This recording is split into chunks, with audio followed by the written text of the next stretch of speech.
The Pittsburgh Panthers poised and on the prowl, stalking prey today in the midst of the serenity of Rocky Top.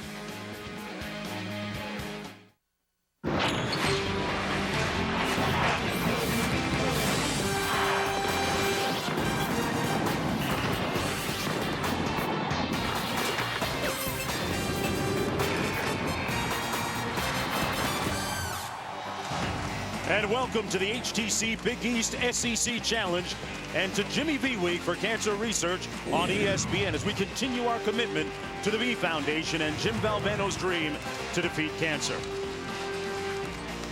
Hello, everybody. I'm Mark Jones alongside Len Elmore. Thanks for coming aboard. Lenny, today a couple of teams with a litmus test to see how they deal with adversity. Tennessee coming off a loss against Oakland as first-year head coach Cuonzo Martin tries to put this program back on the rails, and Pittsburgh going to be without their starting point guard today. Well, for Tennessee, it's a big picture trying to hold it together. You know, they have a new coach, a new system. They want to try to forget the turmoil that really focused on them last year. And for Pittsburgh, you're right. Trey Woodall, a guy who holds his team together, 14 points, 8 assists. They've got to find out not only where the points come from, but who keeps them a cohesive unit. Oh, speaking of points, we have a couple of teams shooting well from downtown and averaging right around 80 points per game. As we take a look at our one-on-one, Len, what do you see as some of the cogent points for today's game? Well, it's all about fresh faces. Pittsburgh, first time under Jamie Dixon, 2 freshmen will start. And for Tennessee, the reliance on youth as the Cuonzo Martin era begins. Youth will somehow be served. It just depends on who gets served best. All right, let's take a look at the starting lineups now. First of all, for the Panthers from Pittsburgh, 6-1 coming in. This is their 4th different starting lineup already this year in their 8th game of the season. Gibbs, the leader. Wright moves into the starting lineup. Ken Birch, the freshman, doing a nice job so far, albeit early in the season. Meanwhile, for the Tennessee Volunteers, Trey Golden, the team's leading scorer at 17 points per game. Jordan McRae, the team's 2nd leading scorer. So they are backcourt heavy when it comes to points. And the main man up front on the front line is Dron Maiman, the 6'7" junior from Madison, Wisconsin. Under the lights here at Thompson Bowling Arena in Knoxville, Tennessee, we look at the tote board in this challenge, and the Big East with that 7th win has wrapped up the challenge 7-2. This had been even going into this year. This is the 5th year of the Big East SEC Challenge. And this year, Lenny, unlike the previous 4, it's been a runaway so far for the Big East. Well, so far, again, it comes down to, you know, right now, early in the season, who's most prepared for these contests. And when you take a look at the Big East, some veteran teams that have certainly been able to get the job done. Pittsburgh's put a lot of miles on already this year, playing out in the Maui Invitational, and then recently going up to Oakland, Michigan, and losing up there. Pittsburgh, meanwhile, look at their schedule. Coming up next, it's a game against VMI, and an interesting point, Len, is that this is kind of a step up in competition of sorts for Pittsburgh. This is their first game against a major conference, an automatic qualifier team. Yeah, and when you take a look at Tennessee, obviously they've had matchups against Duke as well as Memphis and Maui. Acquitted themselves well, double overtime loss to Memphis, stayed in the game against Duke. But for both of these teams, this is going to be the first quality win for one of them. Saw Jamie Dixon, Cuonzo Martin, the first-year head coach of the Tennessee Volunteers, former head coach at Missouri State for 3 previous seasons, brought that team to the NIT last year. Former player at Purdue University, a product of the Gene Cady coaching tree. So you know that his teams will play staunch, intransigent defense as we are set to tip it off.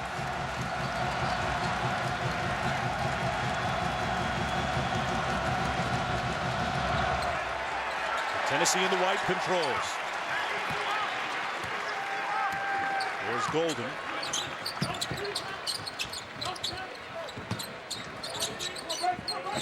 Pittsburgh opens up in man-to-man.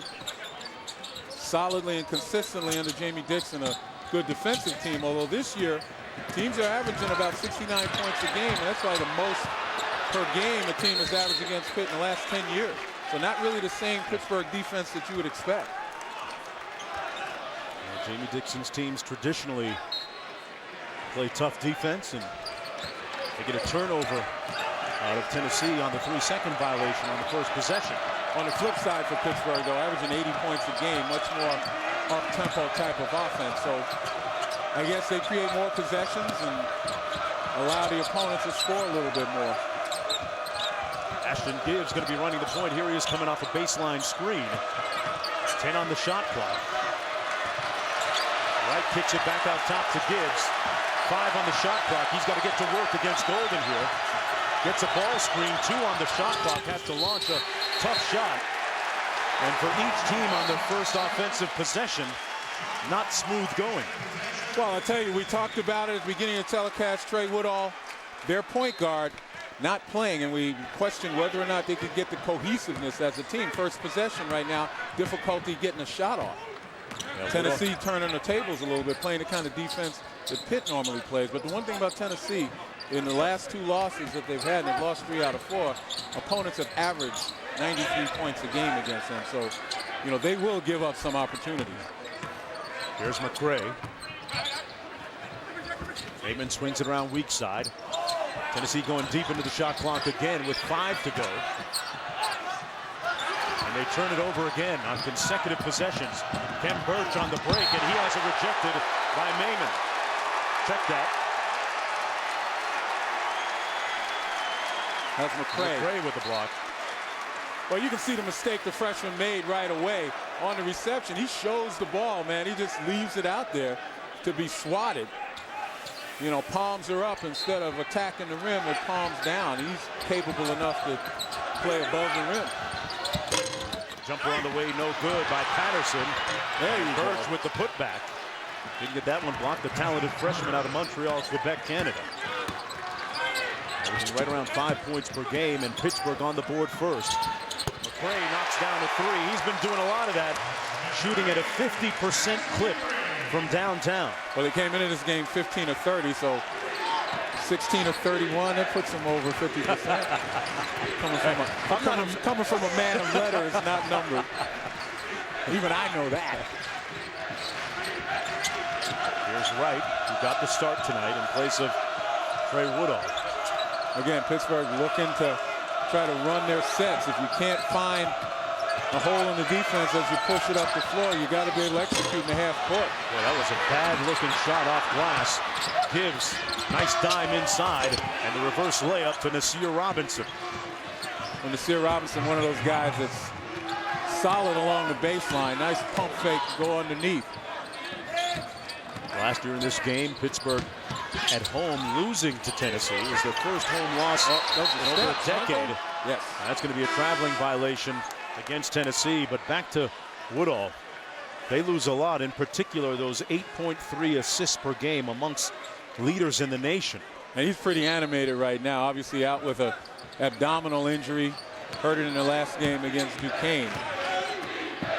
And 14 points, certainly you can find ways to make up for those points. But the 8 assists, a guy who makes plays, makes other people better. How does it affect That's Gibbs? a more difficult job. And you're right, Ashton Gibbs seems to have taken that responsibility, but that's going to affect his scoring probably. Robinson with the rebound. They pick it back out. Gibbs again out top. Gibbs leads the team with 19 points a game, and he's taken on the role of playmaker as opposed to scorer. There's Gibbs on the wing. The deep 3 off the mark. And rebounded by the Vols. Tatum.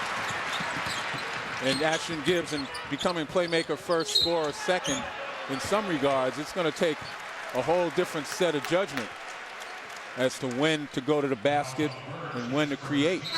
Well, remember, Gibbs played point guard on the USA Basketball World University Games team. This year they competed in China. The team finished 5th, and Gibbs told me it gave him a chance to run the point, get more comfortable at the position, and get used to a different style of basketball where they really spread the court out in FIBA-style basketball. Yeah, I tell you, though, a summer is not enough to develop the instincts of a point guard, especially when you're accustomed to putting the ball in the basket. Well, that time, Tennessee turning it over again for the 4th time already.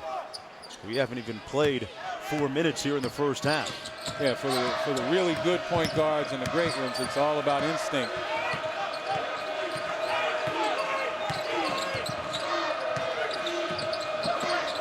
Patterson swings it around. Gibbs coming off the baseline screen. Good solid defense there by Golden on Gibbs. 8 on the shot clock, wow. And Patterson gets bailed out by Tatum with the touch foul. 15:51 to go here in the first half, just underway. Panthers with the lead when we come back.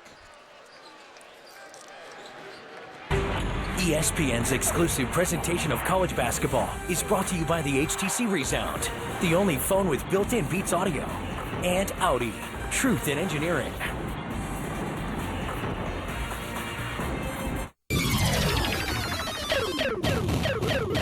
Still getting dandruff?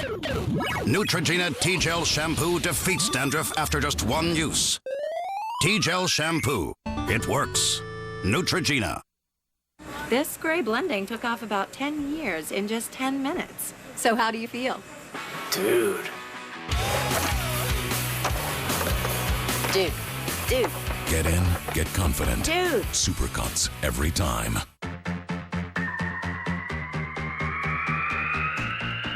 When your chain of supply goes from here to Shanghai, that's logistics.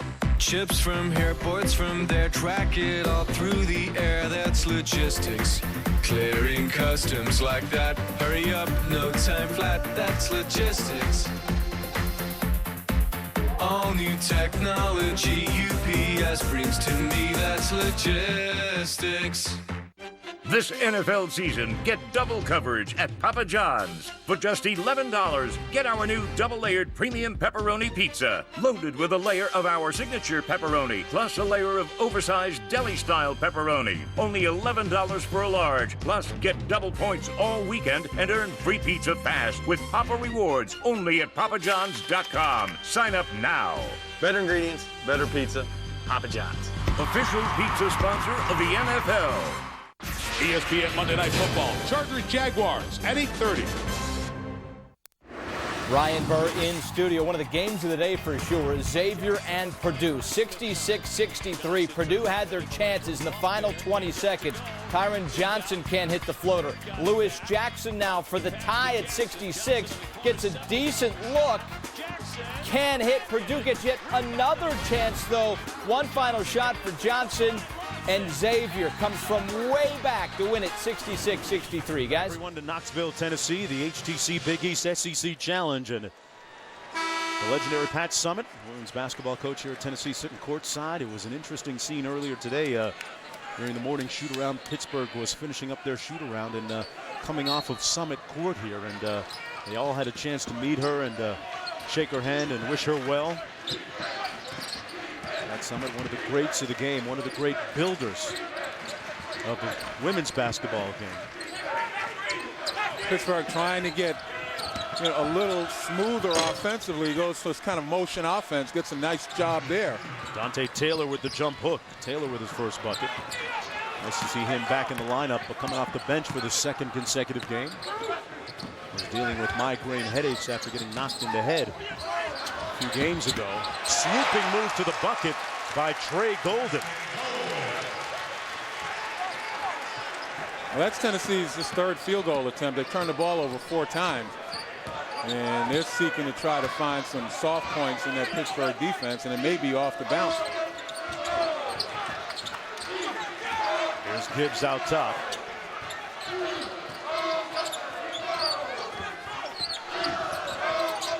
Right. Nice drive baseline and a better block underneath. Makanjola, who came into the ball game. Yemi Makanjola with a nice play at the rim.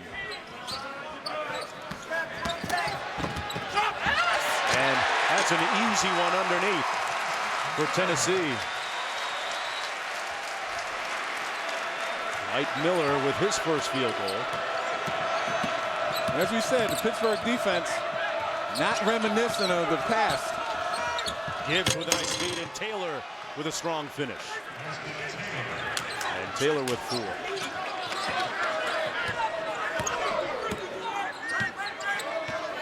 Moving out top. Pittsburgh defense showing a little bit of porousness right there. Opponents shooting 47% against them on the season. Tatum missing underneath. And Pittsburgh clears. That's one thing that they never relent upon, and that's the rebound and plus 11 rebound margin. A scramble and possession arrow in favor of Pittsburgh. Oh, he talked about Tennessee obviously trying to find a way to penetrate this Pittsburgh defense. Off the bounce seems to be it. And here they got off the bounce once again, and a nice dish underneath. As you had a chance to see Dwight Miller finish.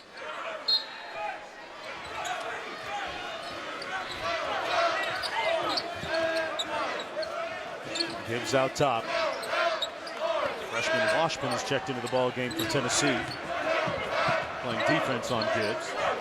And again, to make up for the loss of Trey Woodall, the guy who might have the ball more often and create, Pittsburgh's gone to a lot of motion right now, trying to get guys moving, get the ball moving, so that you don't have to worry about a guy having to break down the defense. Straight out of an inbounds pass, Ashton Gibbs wide open. And Gibbs on the board. Coming off an 18-point game against Duquesne a few nights ago in their win. Pittsburgh didn't play particularly well in their last outing. They were out-hustled, Coach Jamie Dixon admits, as Hall gets his first bucket. But they out-rebounded the shorter Duquesne team. Pittsburgh leading by 1. That's a mainstay for Pittsburgh. They will attack the glass. Bucket no good on the drive, and Johnson missing his first field goal attempt. Hey folks, Tuesday night, Jimmy V Week ends with a college basketball double dip on ESPN. First at 7, Marcus Denman and number 13 Missouri meet Villanova. Then at 9, Washington takes on Darius Johnson Odom and number 16 Marquette. The Jimmy V Classic presented by Corona Extra on ESPN and also available on 3D Tuesday night. And what about Marcus Denman coming off a career high at 31 in their last game? Frank Haith has it going right now at Mizzou. He does. I mean, his system seems to sit very well with his new team. And Denman knocking down threes. And Kenny Hall with his second field goal, wheeling left-handed jump hook. And for Tennessee, that's sight for sore eyes. Not really a big part of their offense, although he did the other night have 8 assists in their loss to Oakland. A whistle and a foul underneath. That foul is going to go against Miller. Again, the move by Kenny Hall. Look at him get good position right there and just puts it on the floor. Gets where he wants to go with a nice little left jump hook. And again, if he can create his own shot inside, I mean, that's going to open it up. Got to let the big dog hunt every once in a while, huh? Yeah, I mean, you take a look at Kenny Hall and playing the minutes that he's played. He's only had, this is his 27th field goal attempt in 7 games. Big guys always count those field goal attempts. But you got to establish post presence. Well, speaking of post presence, this Pittsburgh team certainly has it. Zana at the free throw line. One of those guys with a lot of length. Misses the second of 2. Zana just a 33% free throw shooter. We're not at 11. 12-12 to go here in the first half. Big East has already wrapped up this challenge. Up 7-2 against the SEC. And again, you know, it's all cyclical, but the Big East now, what is it, 5 teams ranked in the top 25? You might expect them to dominate this challenge at this part of the season. 7 on the shot clock. Hall on the blocks.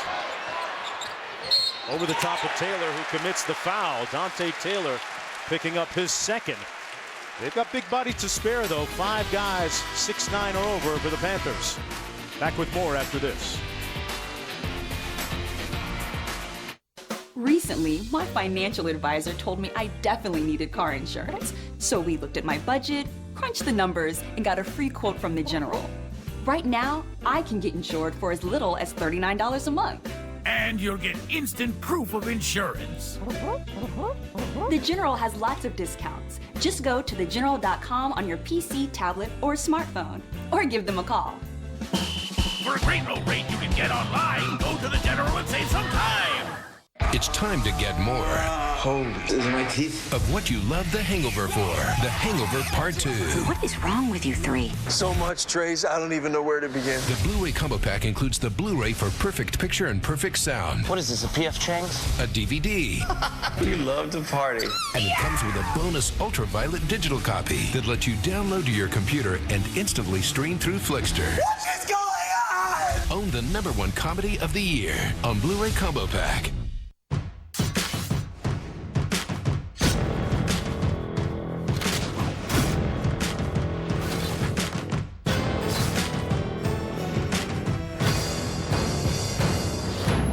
Rated mature. You know, Charlie, what I love most about the holidays? Let me guess, gifts in small boxes. Oh, come on, I was going to say spending time with you. Show her she's loved with a beautiful Expressions for Hellsberg bracelet you can customize just for her.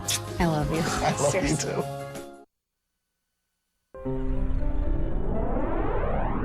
So I look back and think about Jimmy V and how he reached out to make a difference for other people, even when he was struggling with his battle with cancer. He touched lives and he made a difference in the fight for cancer.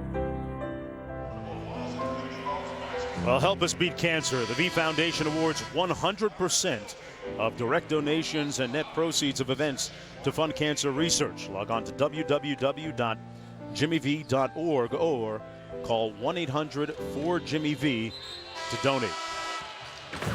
You know, Consul Martin, head coach of Tennessee, has firsthand experience in dealing with this insidious disease we know as cancer. Back in 1997, they discovered a malignant tumor between his heart and his lungs, and he underwent treatment. His last treatment was well over a decade ago in April of '98, and he has been cancer-free ever since. So as we all well know, cancer touching the lives of many people that we know. Kenny Hall at the foul line. And Hall, a big part of what they've been doing here early in the ballgame. When you look at Tennessee on the whole, 4 starters lost from a season ago, including Hobson, their leading scorer from last year. You have a new coach coming in.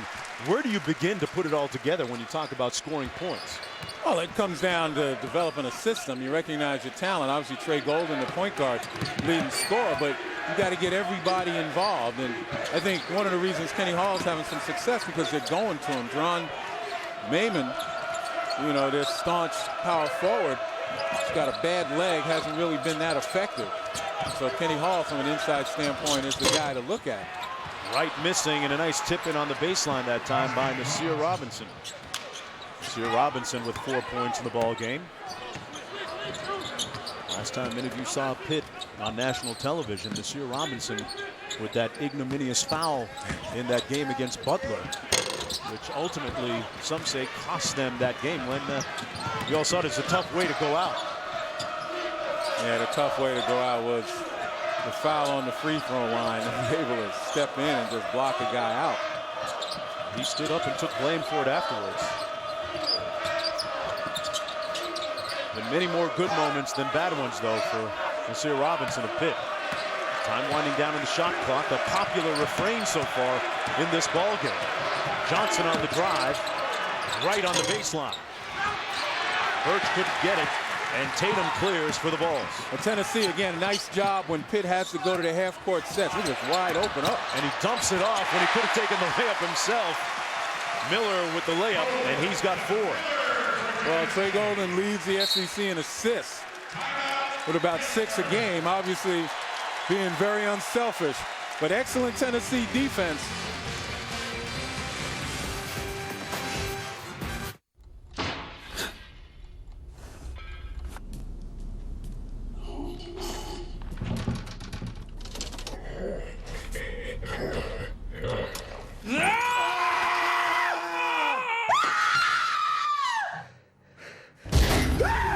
When movies feel this real, that's the way it should be. The HP DV6T with Beats Audio and HD Picture. Only from HP, the world's #1 PC maker.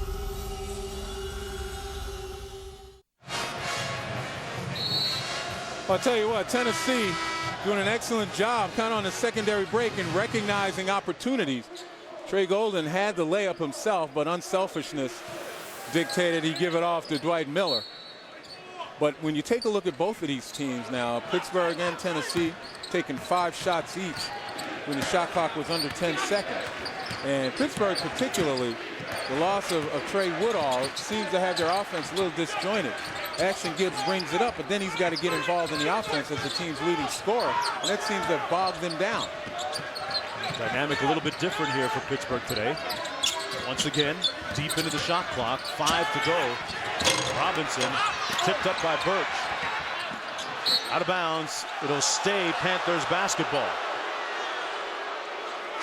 Pittsburgh, the reigning regular season Big East champions, 15-3 last year in Big East play, 28-6 overall. And projected to finish once again in the top 3 in the Big East this season. Now you see Ashton Gibbs handling the ball, starting the offense, but he's not finishing the offense, as a lot of point guards will. We saw on the other side Trey Golden creating something, dishing it off. Pittsburgh hasn't really gotten that yet. A lot of this stuff has come off of screens, catch and shoot, or offensive rebounds. That foul against Skylar McBee, who had just checked into the ball game. Jordan McCray comes back in. 15-13. Who does this pace favor, Len, if anyone, so far? And these are a couple teams scoring over 80 points a game coming in. Yeah, I think that it obviously either team can play this type of pace, but the comfort level just seems to be more with Tennessee than Pittsburgh. All right, there's McCray missing for one of the few times from downtown, and now Pittsburgh looks like they'll get an easy one. Patterson off the kick out, and he knocks down the 3 ball. These two teams lead the Big East and the SEC respectively in 3-point shooting. Patterson shooting right at 50% coming in from downtown. And both of them rely on the 3 a lot. Both of them make around 9 per game.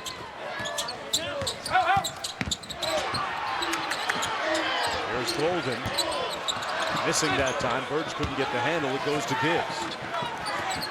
Different role here today for Ashton Gibbs. But some things stay the same, like knocking down open jumpers on the pull-up. He's got 4. Despite trying to establish himself as a playmaker, you still have to respect his ability to shoot from beyond the arc. Surprised Tennessee didn't get a man in front of him. Ashton Gibbs shooting over 40% from 3. Pittsburgh with a 3-point lead. Maimon, Marquette transfer with a nice finger roll. Ron Maimon, the 6'7" junior out of Madison, Wisconsin. Yeah, he's been favoring that right leg, but certainly he's been an outstanding scorer for this team. 32 points in that double overtime loss to Memphis. He's able to knock it down from outside, able to post up. There's Gibbs now working off the ball lane. He misses the jump shot. And Golden with the rebound for Tennessee. Nice dime inside, and Maimon with an easy one off the feed from McCray. And Maimon with 4, Tennessee with a 1-point lead. And you're right, too easy.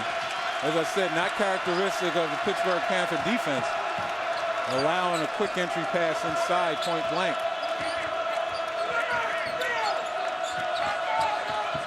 The ball screen here for Wright.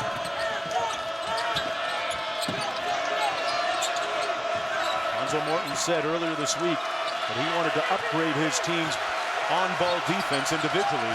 Gibbs splits the double team nicely, but couldn't get the layup at the rim. And it's a 3-on-1 coming back. 3-on-2, pardon me. Too late on the pass, but Pittsburgh's last possession, shooting the ball under 5 seconds on the shot clock. And you credit the Tennessee defense for making it really difficult. Ashton Gibbs really a jump shooter, not necessarily a penetrate and make a play kind of guy. Pittsburgh turns it over. They had 23 turnovers in that game against Duquesne. Right now down by 1, 6.5 minutes to go in the first half. And look at Maimon using his strength inside against Robinson. Drops off a nice bounce pass. Well, Tatum didn't know he was open. And good hustle on the boards by Woolridge. And you're right. Check that. That was Nakanjola. And you're right about good hustle, and that's something I don't think that sits very well with the Pittsburgh bench. To be out hustled, to be out positioned down low.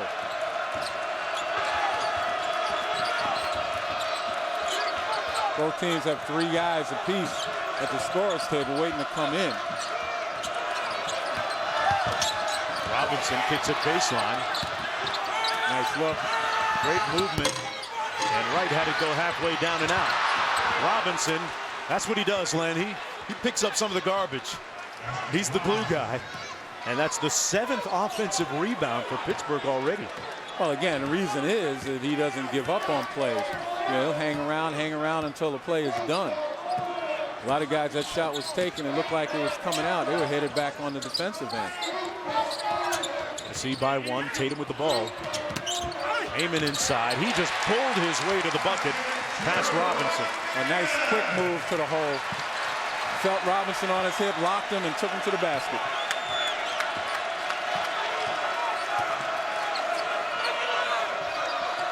Seven players waiting to check into the ball game with 5 minutes to go here. And you can take a look again. It looked disjointed. Pittsburgh just not running their offense smoothly.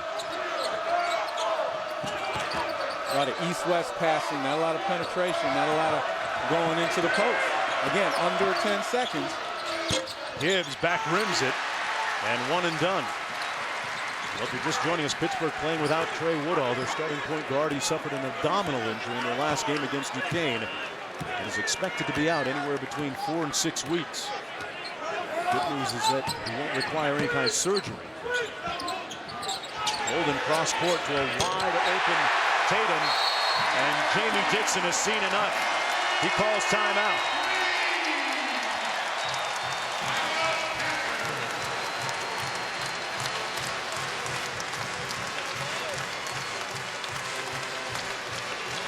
Well, Tennessee obviously starting to play with comfort here at home. And they obviously look a lot smoother offensively. Good ball movement. And watch this quick move. Strength as he locks Nasir Robinson. Jerron Mayman, again, at 6'7", probably the strongest guy in his team, bench pressing about 300 pounds, and that upper body showed it. I got serious about his weight room work this past summer. Hey, Tuesday night, the Jimmy V Women's Classic features last year's defending champs and perennial powerhouse Tyra White in number 4 Texas A&M against Bria Hartley in number 2 Connecticut. Jimmy V Women's Classic presented by Corona Extra on ESPN2 Tuesday night at 7. And back to Mayman, you know, he got his weight down to 260 pounds and an amazing 7% body fat for a guy that size. Usually with guys that size, you're talking about 10 to 12% body fat. Gibbs, a little show and go. Taylor rejected at the rim by Miller. Stuck with it, tipped up a third time. Out of bounds, Pittsburgh basketball. Boy, how quick was that going to the defense by Dwight Miller? You can't spell tenacious or Tennessee without the T on D. Back after this.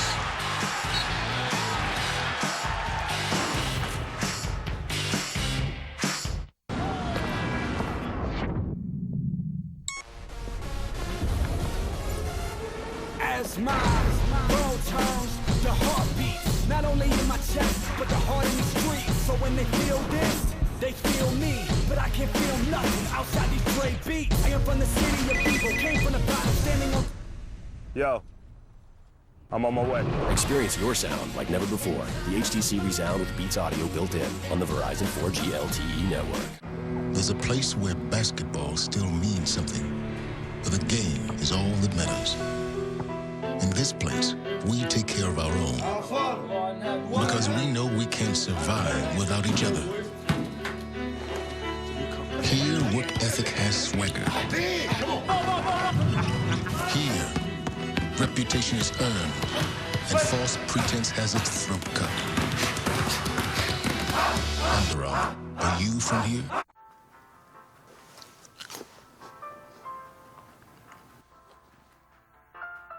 So, doctor, I see here in Newsday you didn't make the list of top orthopedists on Long Island. Well, those lists are so subjective. Now you can get Newsday when you need it most. It also says there's a new procedure you didn't tell me about. Newsday.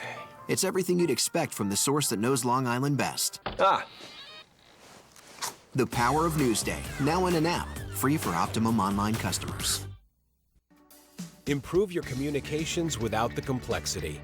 Optimum Lightpath's all-inclusive hosted voice solution makes it easy to simplify your voice system management and reduce costs. Gain more advanced features to keep your workforce connected and responding to customer demands in real time. And with zero upfront costs, it's even easy to switch. All you have to do is pick up the phone.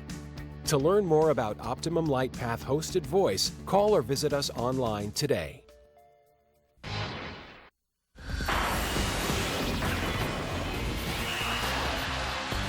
Welcome back, everyone, to the HTC Big East SEC Challenge.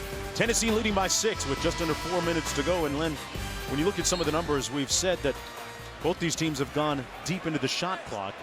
For Pittsburgh especially, does it seem like it's by design, or are they being forced to go deep into the shot clock? It can't be by design. I mean, if you do any scouting with Tennessee, you recognize in their last 2 losses, they've given up an average of 93 points. So you want to play up tempo.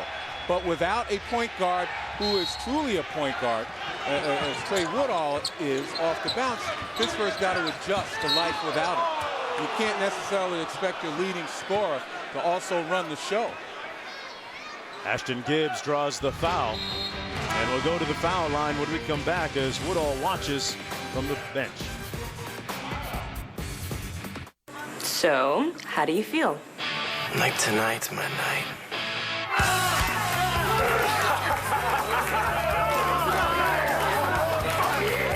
Get in, get confident. Supercuts every time. This Tuesday. They're here. The holiday season begins with a bang. Get the movie that's pure entertainment. Come on! Own Cowboys and Aliens, the perfect gift this Tuesday. Looking for all-star gifts? Start at Dick's Sporting Goods Base Camp. Get the best gear from the hottest names. And base layers from Under Armour. Jackets and fleece from the North Face. Burton, Mountain Hardwear, and Marmot. And Columbia jackets featuring Omni Heat. A high-tech lining that's up to 20% warmer. And Spider sweater fleece. Can't decide? Give a Dick's gift card. Dick's has a great selection of boots. From Columbia and Sorel. Keep warm with accessories from Hot Chili's. Using your scorecard is like getting over 3% cash back. Shop us online 24 hours a day at Dick'sSportingGoods.com. Every season starts at Dick's.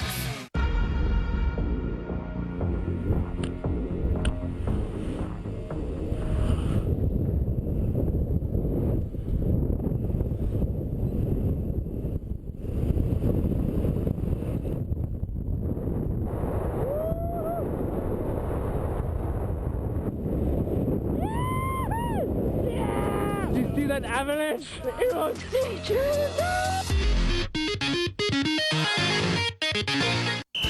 This is what I love about watching the game at Applebee's. Good friends, football on ESPN, and look at all this food. I'm telling you, football happens right here. Yeah. Don't you usually have to work on game night? It's showbiz. I hired a stand-in. Rumbling, bumbling, stumbling. Pair up your favorite appetizers and entrees with ESPN's Monday Night Countdown, served by Applebee's, and you've got an unbeatable team. Crumble! It's like looking at a mirror. Coming up on the UPS Halftime Report, I'll be joined by the coach, Dan Dockage. North Carolina at Kentucky, down to the final possession. We'll show you how it ended. Plus, Xavier trailed by 19 in the second half to Purdue. What an ending it turned out to be. All coming up on the UPS Halftime Report. Guys, we'll see you in a few.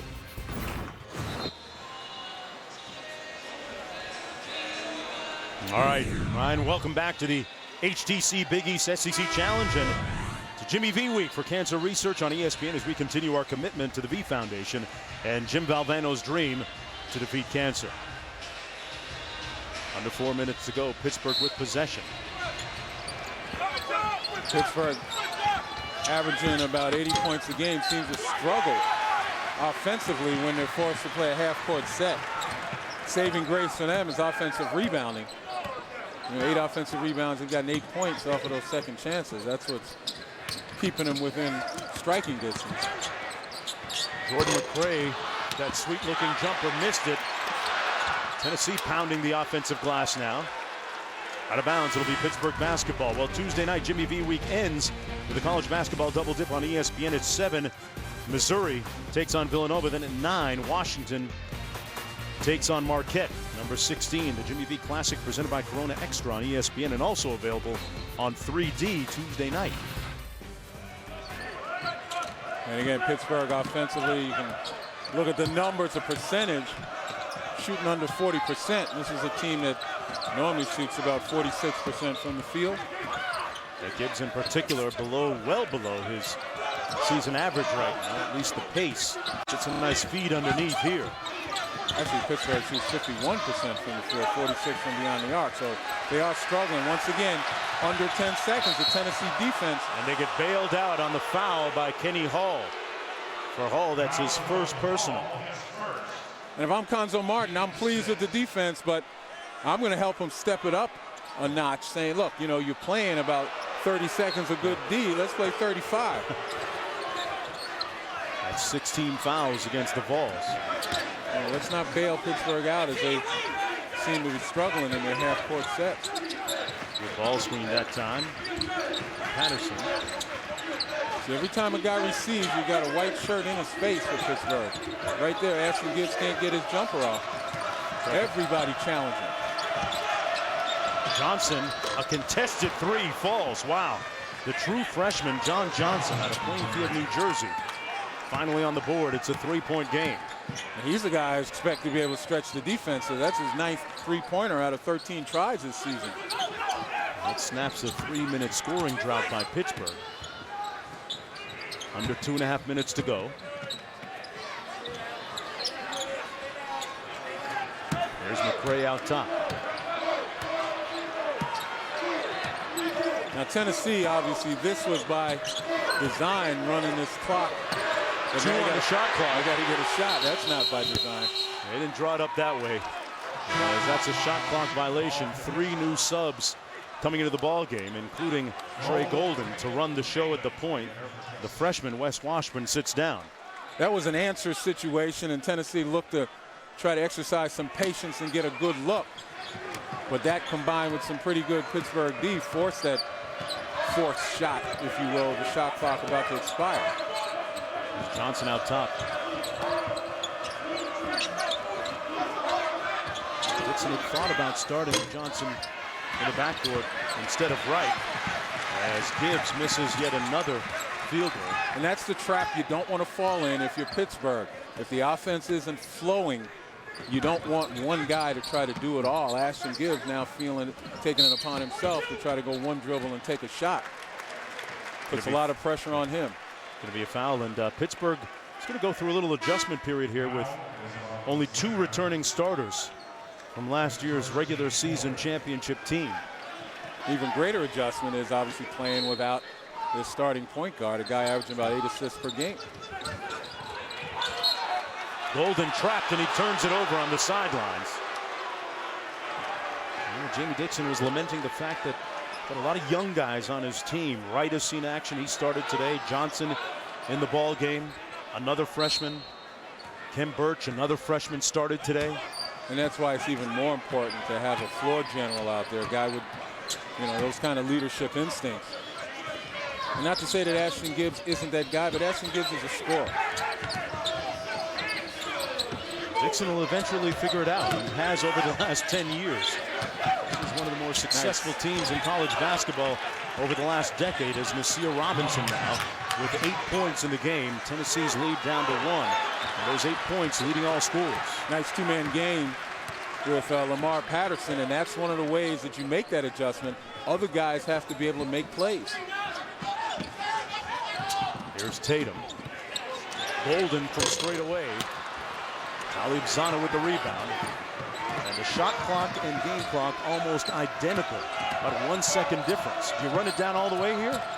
I guess not. Gibbs had a good look. Robinson with the rebound. Now you do. Okay. And somebody, see, this is where the leadership comes. Somebody's got to call for the ball, which they finally did, say 1 shot. Shot clock is off. 10 on the game clock. Gibbs with the ball screen. That's another great look, and this one he drains. And that he can do. He'll create for himself off the bounce. Ray Golden, not quite golden on the last second attempt, as Tennessee shoots 52% from the field, but didn't score in the last 4:20 from the field. Right now we're going to send it back to the studio for the UPS halftime report with Ryan Burr and Dan Dockich. Guys. All right, Mark, good one brewing down in Knoxville as Pitt leads by one at the break, 27-26. Welcome into the UPS Halftime Report. Ryan Bird, the coach, Dan Dockage. And what a day of college basketball we have seen on the ESPN networks today. How about Purdue and Xavier? Early on, all Purdue. Yeah, Purdue was getting open shots. They had guys coming in off the bench that were, like here, Anthony Johnson just making plays, and that's what Purdue has to do to be a good team. It was 25-10. Second half now. Xavier down 14. Holloway finds Justin Martin. But Holloway, one of those guys that can take over a game. No, he committed to Indiana and kind of was an under-the-radar recruit. He has developed into one of the best guards in the country and certainly one of the clutch guards in America. Great chance to be an All-American this year, does too Holloway. Last chance for Purdue. You can see the time. Down 3, need a 3 to tie. Got a couple great looks. Yeah, they got good looks here, but watch Lewis Jackson. He kind of throws it. His hands go back, and then the ball to the corner. Tyrone Johnson, who's not really a three-point shooter. Heady play to get there. Not able to get it down. And Xavier comes back on their home court and gets the win 66-63. Xavier was down 19 in the second half, able to come back and get the win. Welcome in to the UPS Halftime Report. Ryan Burr and the coach Dan Dockage. And what a treat today. Anytime you get North Carolina and Kentucky on the same court. If you're a basketball fan, that's about as good as you can do. And this game certainly would live up to the billing, coach, as these two blue bloods would meet on the same court in early December. Coach Cal ready to go. Terrence Jones turned down the NBA to come back and do this. Well, Terrence Jones, how about he had 52 in their scrimmage?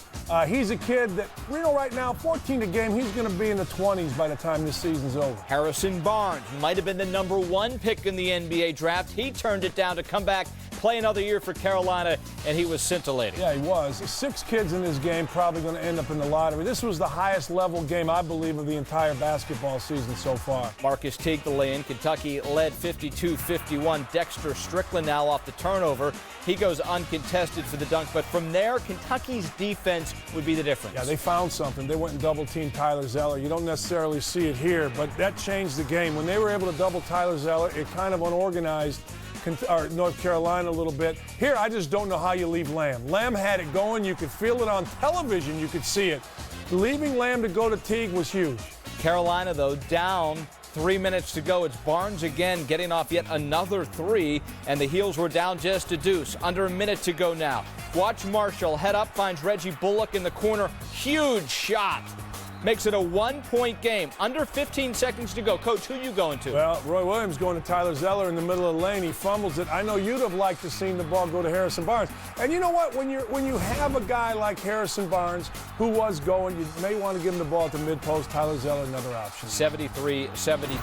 #1 Kentucky gets the win. When we come back, UConn in the Big East SEC Challenge playing Arkansas. We'll show you what happened when we come back. This halftime report is delivered by UPS. Let UPS put the power of logistics to work for you.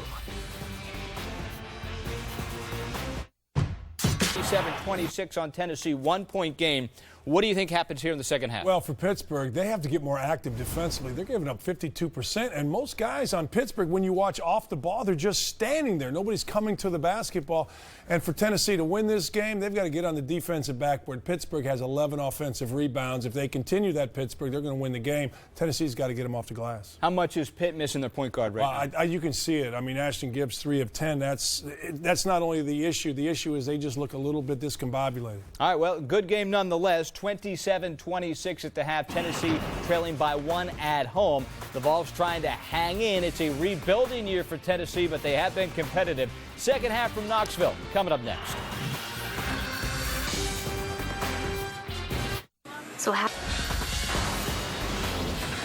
And welcome back.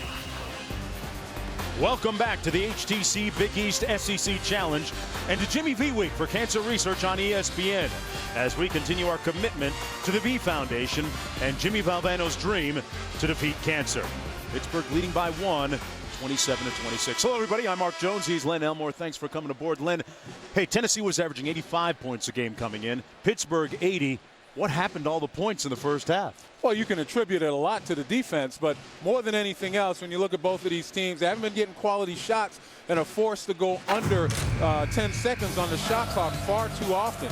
Take a look at this Pittsburgh possession right here. Shot clock under 9, and they get a non-quality shot. Once again, shot clock goes under 10. They got to move the ball around. They get it inside. Then they start playing kind of with a sense of urgency. Still nothing. On the other end, Tennessee, pretty much the same thing, although Tennessee, you know, their biggest problem has been the turnovers. But yet, again, the Pittsburgh defense has forced them to take a number of shots with the shot clock dribbling down under 10 seconds and not getting quality shots. For Pittsburgh, the saving grace has been their offensive rebounding. You know, they get 10 points off of 9 offensive rebounds, and it's also been their defense as they turn Tennessee over 7 times. But you take a look at those numbers right there. Pittsburgh, again, closing on a 7-0 run as their defense took over. And if you're just joining us, keep in mind that the Panthers starting point guard, Trey Woodall, out with an abdominal injury. He's going to be gone for anywhere between 4 to 6 weeks. Ashton Gibbs sliding over to the point guard duties, and Cameron Wright getting his first career start tonight. And Mark, as we say that, we talk about Pittsburgh's difficulty in their offense. Without Trey Woodall, one of the things you got to point to is the fact they've only turned it over once. Yeah. That's pretty interesting. You'd expect a few more turnovers without your starting point guard. Robinson, meanwhile, draws the first foul of the second half. There's a look at Woodall, who is averaging 8.3 assists per game as well. A year ago, he was one of the top 6 men in the Big East. He looked very comfortable in his starting role until his injury. Ball knocked out of bounds. It'll stay Tennessee basketball. Tennessee with a 1-point deficit, but they've got to kick themselves. They turned the ball over 7 times. They're minus 11 compared to Pittsburgh in field goal attempts, yet they're shooting 52%. Here's Golden out top.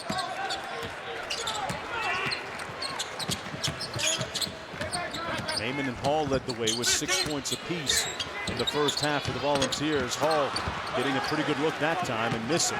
Used the backboard on that one at a good angle. Here's Wright. 3-ball down and out by Lamar Patterson, and rebounded by the Volunteers. And that was a much better possession, even though the shot didn't go down. You know, it took with about 22 seconds left on the shot clock, more of an up-tempo style. That's a reach and a foul against Lamar Patterson, the 6'5" sophomore. That's his first personal foul, first team foul of the second half. Check that second.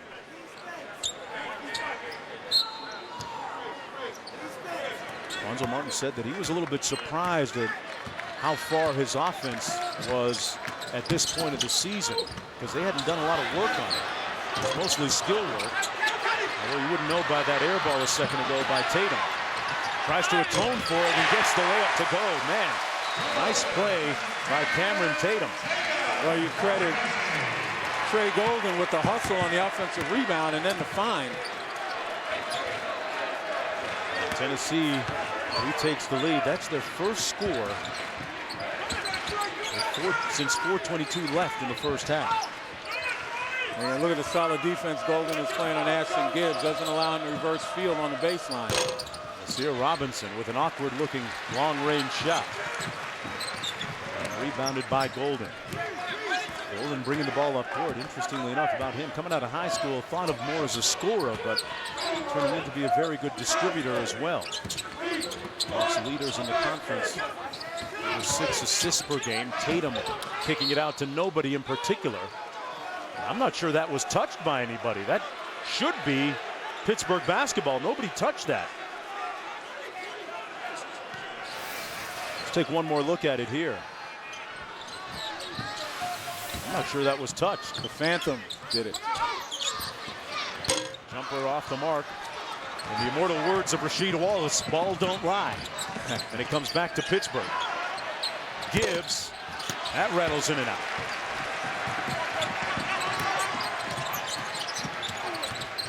Pittsburgh now, Gibbs now 3 of 11 from the field.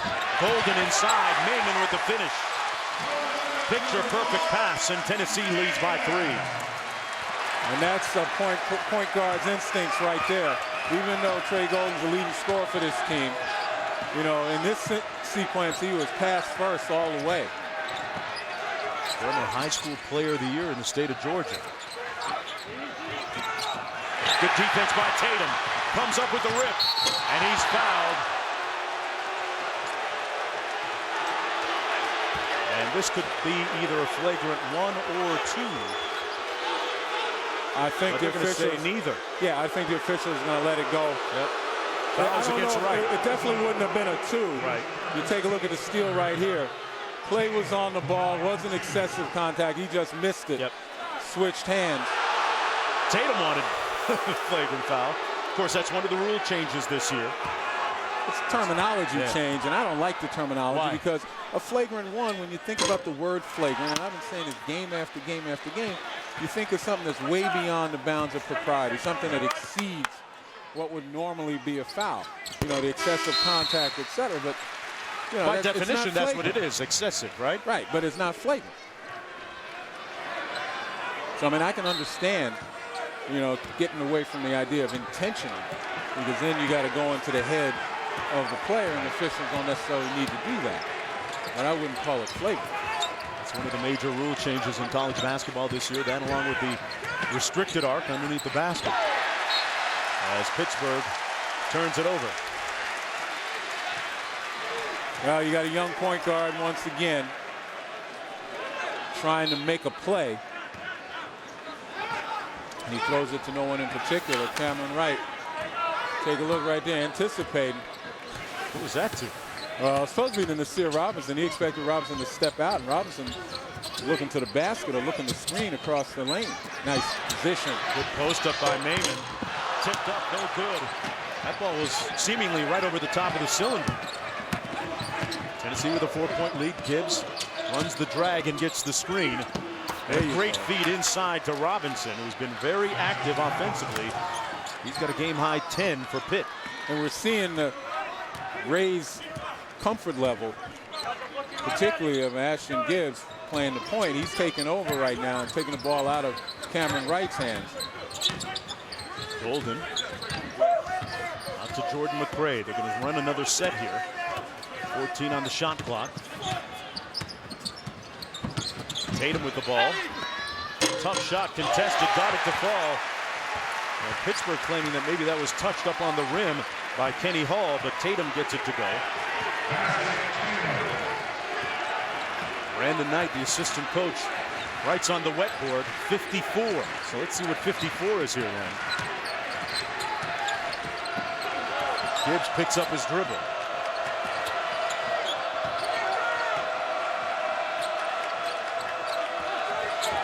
Ten on the shot clock for Gibbs out top.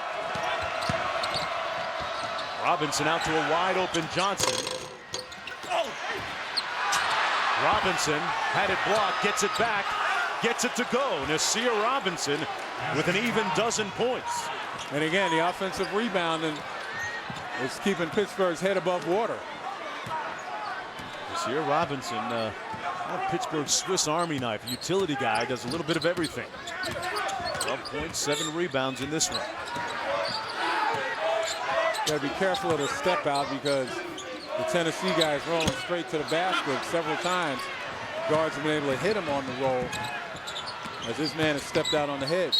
Gibbs on the drive, and he's fouled before the shot. Pittsburgh with possession when we come back, and a chance to knot this game at 33. ESPN Monday Night Football. Chargers Jaguars at 8:30.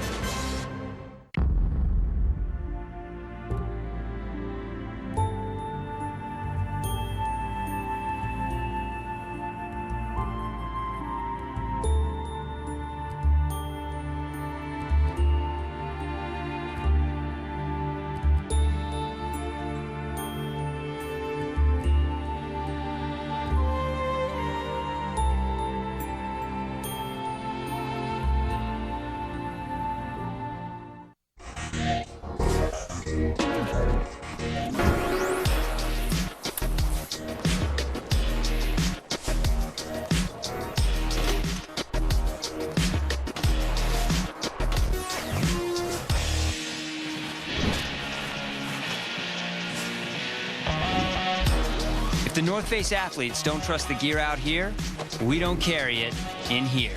Those who never stop exploring always start at Dick's Sporting Goods. IHOP's holiday hotcakes, white chocolate chip mint, pumpkin praline, or sweet eggnog. A good meal. Hey, happy holidays, Bob. Makes your whole day. IHOP's holiday hotcakes starting at $4.99. Make it an IHOP day. Aaron, you're all set. Great, thanks. Mike, thanks for doing that discount double check. You saved us hundreds. What was that? The discount double check? It's when we comb through your policies to make sure that you're getting all the discounts you deserve. No, I get that part, but you guys are doing my move. The discount double check move? It's my touchdown dance. So you're a dancer? No, I'm a quarterback. Oh, quarterback. More. I'm a robot. Get out of here. Aaron Rodgers got his. How about you? Rodgers! Discount double check! Get to a better state. State Farm. You know, Charlie, what I love most about the holidays? Let me guess. Gifts in small boxes. Oh, come on. I was going to say spending time with you. Show her she's loved with a beautiful Expressions for Hellsberg bracelet you can customize just for her. I love you. I love you too. Welcome back, everyone, to Knoxville, Tennessee, the HTC Big East SEC Challenge. 2-point ball game. Let's go inside the play. And Len, clearly this looked to be in the cylinder. And there are some arguments to be made for just letting it be live. Well, you take a look right here. The ball's solidly on the rim. And what it comes down to, for me, if people are proposing a rule change, like the international rule, where once the ball hits the rim and is in the cylinder, it's fair game. You know me, I'm old school. I think one. I didn't expect you to approve of that. I think one, it's not broke. So why do we need to fix it? I think our athletes are so good that, you know, it just creates a lot of issues. Takes away the shooter's bounce. You know, and another thing is obviously our athletes are so good. Guys are going to be crashing that rim. You know, they'll take away shots that might normally be made trying to get their hands on them. Interesting. But in the end, you know, what do I know? I would have benefited from having the ball out there. I got a few basket interference calls. But the other thing it does, though, from a positive standpoint, it takes the judgment away from the officials, them having to make a decision whether the ball's in the cylinder or not. And I guess the less regulation you have, the more entertaining the game is. Nothing wrong with a good show. And Trey Golden putting on one there with a nice drive. Tennessee leading by 3. Well, we all know what happens with deregulation. So.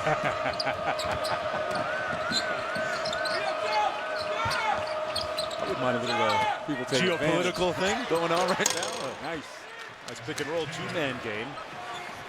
Well, John Johnson doing a nice job again of finding the guards out front now more comfortable, you know, with a bit of penetration and better movement by frontline guys getting to the open spots. In Knoxville, Tennessee, our Mark Jones chopping it up with Len Elmore courtside. Tennessee trying to snap Pittsburgh's 4-game winning streak. Pittsburgh without its starting point guard, Trey Woodall, who's out with an ab injury for 5 to 6 weeks. And Tuesday night, Jimmy V week ends with a college basketball double dip on ESPN at 7 o'clock. Missouri takes on Villanova at 9. Washington takes on Marquette. The Jimmy V Classic presented by Corona Extra on ESPN, also available on 3D Tuesday night. A chance here for Pittsburgh to take the lead. Rarely have they led in this game. Again, the high screen guy rolls. Tennessee wants to have the rolling guy's man step out and hedge, but that leaves them open, and that's twice now that the guards for Pittsburgh have found the roller. Dante Taylor, despite the side spin rotation on that jumper, got it to hit nothing but net. Richardson on the wing. Miller with a wide open look. That was a bit of lack of patience right there. That was an easy shot, one Pittsburgh would certainly invite Tennessee to take every time. You got to explore that a little more. Gibbs with a nice feed, making very much like a point guard. And Robinson with the layup underneath. And you can see the difference in comfort level from the first half to the second half. Pittsburgh guards now finding the opportunity. Konzo Martin calls timeout. Ashton Gibbs answering the questions about his point guard playmaking abilities with a nice dime a second ago.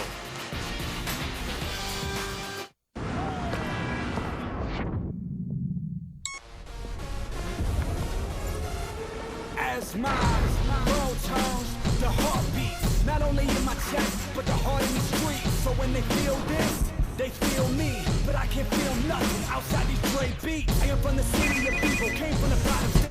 Yo, I'm on my way. Experience your sound like never before. The HTC Resound with Beats Audio built in. Let the pros at Best Buy hook you up today. Don't ever let them catch you.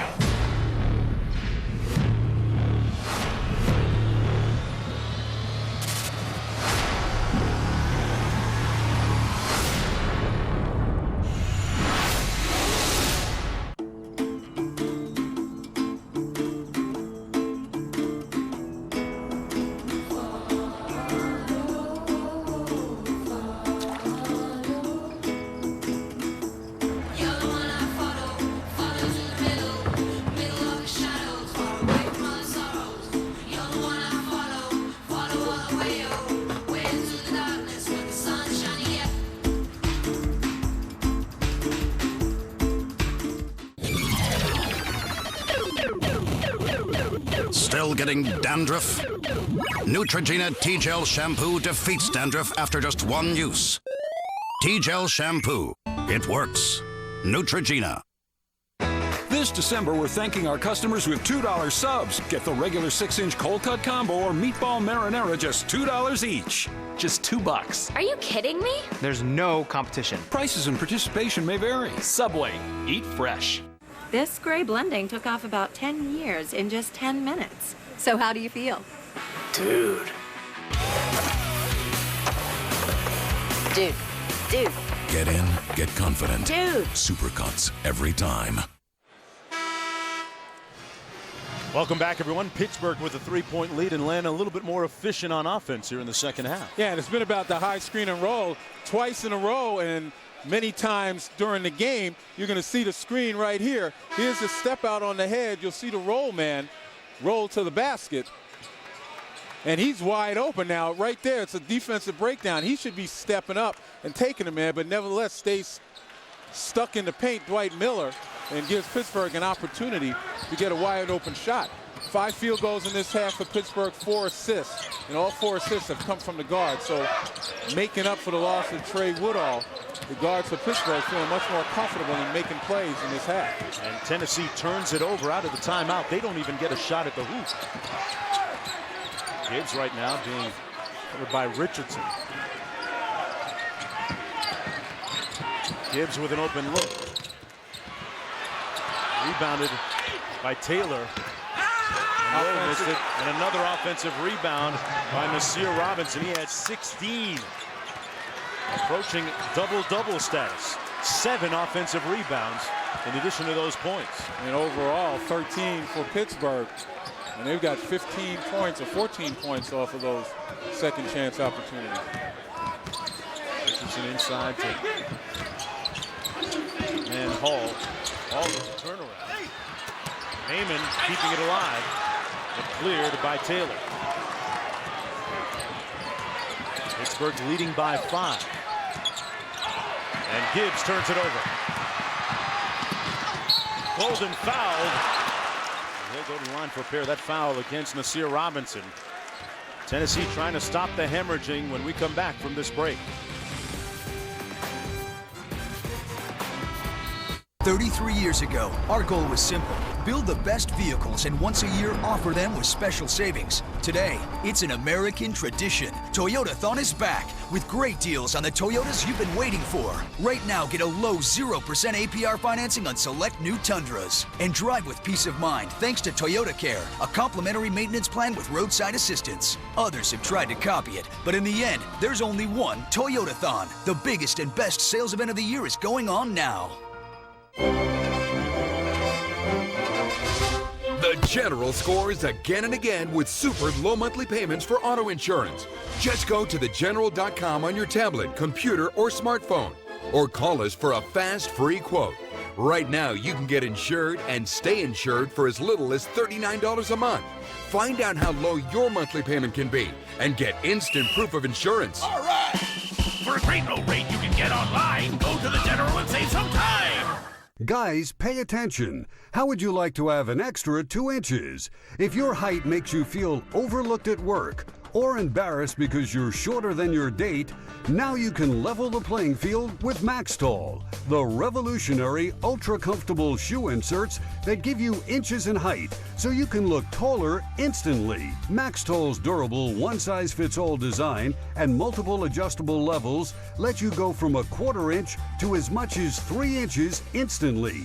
The secret is Max Tall's exclusive Ortho Gel material. It molds to your foot and heel to create vacuum action that ensures your heel will always stay in your shoe. Call now to get 1 pair of Max Tall inserts for just $19.99, and we'll give you a second pair free. Just pay processing and handling. And don't forget to ask about free shipping. Here's how to order. Call 1-800-833-0067. If you laugh, you think, and you cry, that's a full day. That's a heck of a day.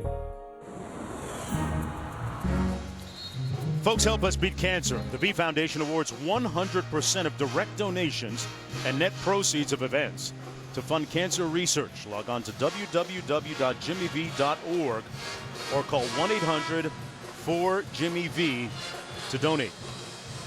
Look at some of the facts of the V Foundation. Founded in 1993, it has done so much exemplary work to help defeat this insidious disease we call cancer. I always remember Jimmy V and I did some World League football games together, believe it or not, and some college basketball games together. I always remember his tremendous enthusiasm, Len, and it was him that always used to recite the Rudyard Kipling quote about nothing great can be accomplished without tremendous enthusiasm.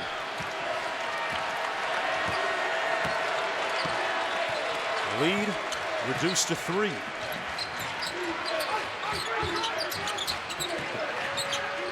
Two-man game and a tough shot over Skylar McBee. Johnson gets it to fall. And they want to review this perhaps to see whether it was a 2 or a 3-pointer. They're going to go to the monitor. This is one of the reviewable plays. Yeah, it looked as though one official signaled 2, the other signaled 3. Bottom line, though, in this second half, Pittsburgh doing a much better job of recognizing the opportunities and playing with some enthusiasm. Looked like his right foot was on the line. There's one more there look. There you go. Yep. Actually, both feet look like they were right there. No, right foot on the line. Gotta love the fact that they can go to the monitor and get it right. Yeah, that was Cameron Wright's first field goal. And when we take a look again, 10 assists on 18 field goals for Pittsburgh. I'm sorry, John Johnson. 10 assists on 18 field goals for Pittsburgh, and Ashton Gibbs with 5 of them. He's obviously much more comfortable. Hall off the nice feed inside. Boy, what a night so far for Kenny Hall. He's got 8, above his season average. But speaking of Gibbs, although he's got 5 assists, it's taking a toll on his offense. Just 3 of 12 from the field. 7 points. Johnson, that time he couldn't squeeze the trigger in time. And Tennessee in transition. That's going to be a foul on Talib Zana from behind. That's his second personal.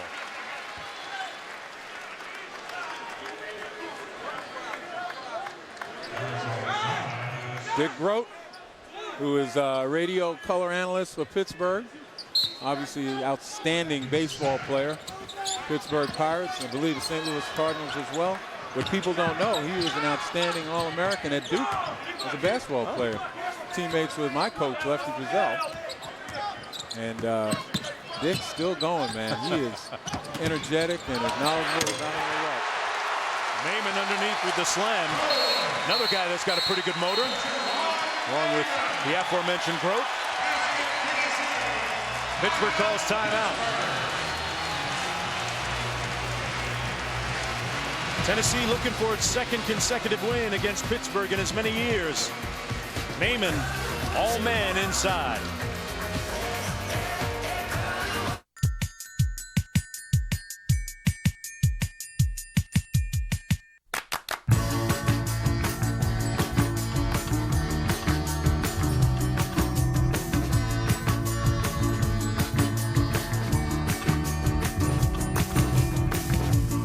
spaces to work, relax, and unfold at a value that's simply refreshing. Courtyard, it's a new stay. Tennessee Volunteers to within 1 here in Knoxville against Pittsburgh. The 6th meeting all time between these two teams. Lonzo Martin in his first year as head coach. Team projected to finish 5th in the SEC East this year. But this is the team that's learning toughness under the new first-year head coach. In the first week of practice, they didn't even touch a basketball. They put on weight vests and did defensive slides for a whole week. Sounds like old school to me, Len. Well, it's about changing the culture, getting back to basics. As we talked about the turmoil that they faced throughout the year last year, you know, with Bruce Pearl and the infractions and, you know, how that situation was treated and administrated. Birch with a nice block underneath. And they might have been thinking about him on the second attempt, too. Kenny Hall left that one short. Ken Birch back in the ball game for Pittsburgh. Sets a nice screen for Gibbs. To get away from that turmoil, it just takes a whole, not only cleaning of house, but cleaning of mind. That's going to be a foul against Maiman as Birch draws the infraction, and the basket counts. So we take a look, just good ball movement. Outside, inside out, and back inside again. And that's really the key to getting more cohesiveness. It's ball movement, getting people touches, forcing the defenses to rotate and ultimately get out of position, and you find the guy that's open. Birch, the black and yellow cloth, missing the field goal. Of course, Pittsburgh, you know, Wiz Khalifa, the song Black and Yellow. Got a little theme going here, even though that's not the school colors. 9:10 to go. Excuse me while I get off on a tangent, man. All out top. You're excused. I'm getting used to it. Nice crossover move. Nice and block. Birch again with a block, his second one. Gibbs draws contact, no call. And McCray with a nice dunk. That'll get them off their feet, get this crowd in the game.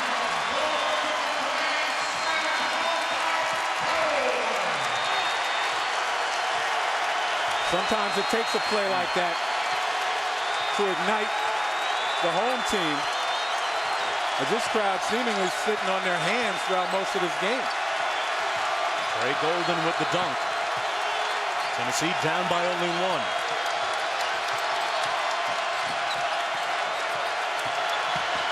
Right, tough fadeaway.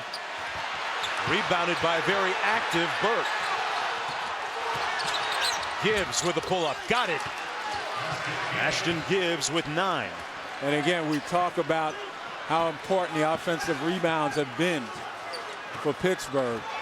Not shooting a great percentage, but they find a way to get an extra possession. And then you get it to your big man. It's 14 offensive rebounds. And they've been able to get the ball to Ashton Gibbs. Heyman, good hands inside. What a catch, Lynn. I know as a big guy, you can appreciate that. Well, it's difficult, man. You got a guy locked, and you got to throw over him. Good reception. I would say as a guard, you're happy your bigs have hands like that. Otherwise, that's a turnover.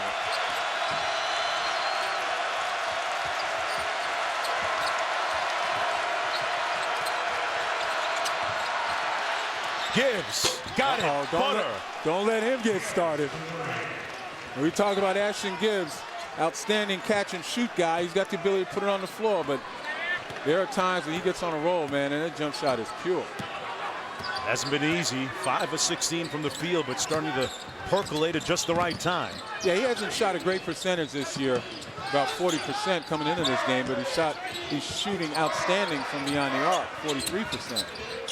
Gray on the drive. Tough shot. Boy, Ken Birch, the freshman, has been all over the floor. A lot of rebounds and blocking shots since coming in. Gibbs, oh, he's got enough to feed the needy right now. 14 for Ashton Gibbs. And how proficient is he at the mid-range game? You know, we talk a lot about shooters, and most of the time, you know, we're talking about them shooting beyond the arc, but Ashton Gibbs has got the ability to get into the mid-range and fill it up. Hanzo Martin look for a Gibbs stopper right now as Pittsburgh extends its lead to 6. Well, take a look right here. Nice behind the back, over the shoulder to Trey Golden. But Ashton Gibbs, not to be outdone, weaves his way into the mid-range, knocks it down. People starting to light up right now on both ends.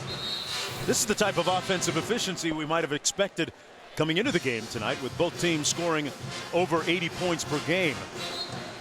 For Pittsburgh, their toughest test of the season, playing a team from an automatic qualifying conference in Tennessee.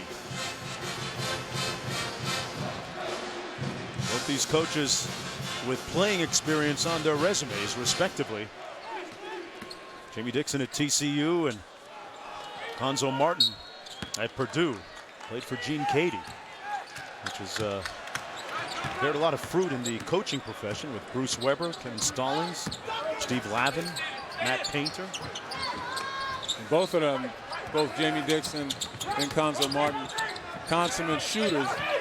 In fact, Hanzo Martin holds the record for the most threes in this arena. Wow. With 8 playing for Purdue. Maybe that's why they gave him the gig, huh? Probably. Here's Gibbs. If he were playing, they'd give it to him to keep him from knocking it down against him. Deep 3, back rimmed, and another offensive rebound for Pittsburgh. And that's going to be a double-double now for Nasir Robinson. And those are the hustle stats. And, you know, hard-nosed player as he was, Hanzo Martin, I'm sure he's very aware of the fact that his team is getting beaten pretty badly on the offensive glass. Nasir Robinson with 16 points, 11 rebounds. Gibbs pulls up and is short. Jamie Dixon looking at the official, looking for a call that time. Under 5.5 minutes to go. Tennessee down by 6. Tennessee defeated Pittsburgh last year up in Pittsburgh. Runner tipped up. A second attempt. Nakanjula couldn't get it to fall. Timeout on the floor. Martin thinking about his next move in this chess game against Dixon. ESPN's exclusive presentation of college basketball is brought to you by the HTC Resound, the only phone with built-in Beats audio.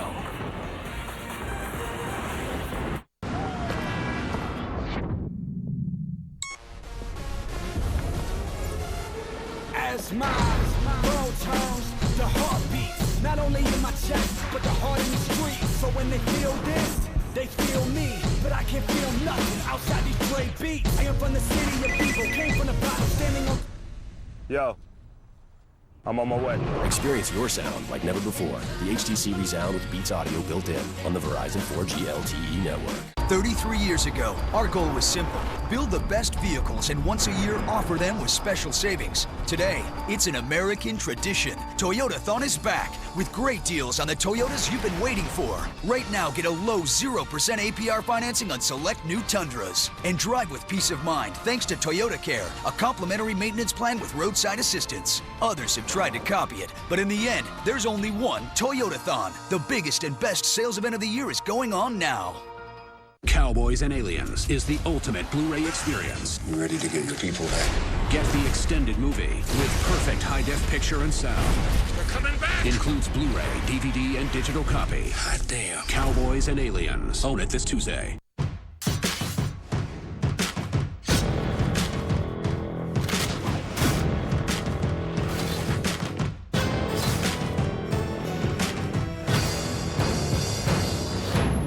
Rated mature.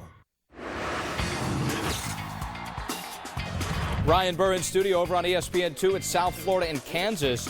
Close game for a while. Connor Teehan from the 3-ball, and it's 49-35 Kansas over on ESPN2. Guys?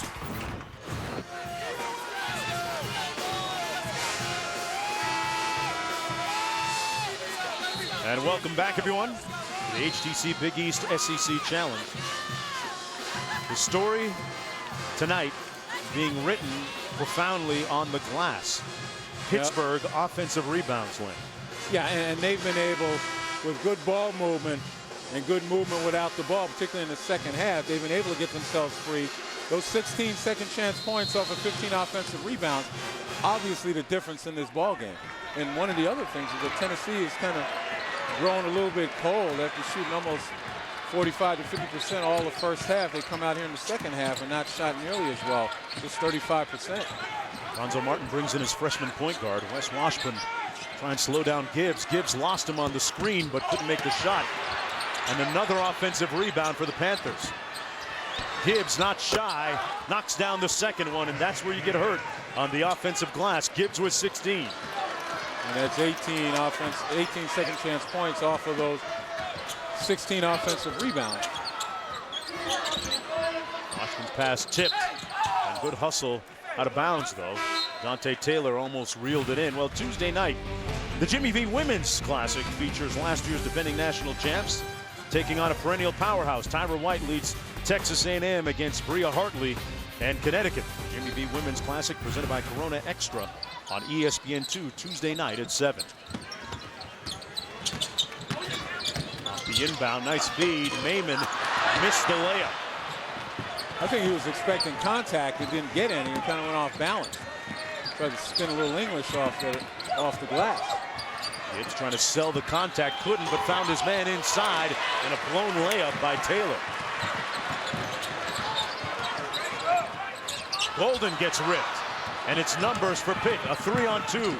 Gibbs gave him the okey doke. Taylor with the putback is blocked. And here's Tennessee. Was that a travel? Maybe not. Not if they don't call it. Wow. It's a travel only if they call it. But it certainly did look like he did the three-step. I don't mind. I don't mean to second guess the officials, but.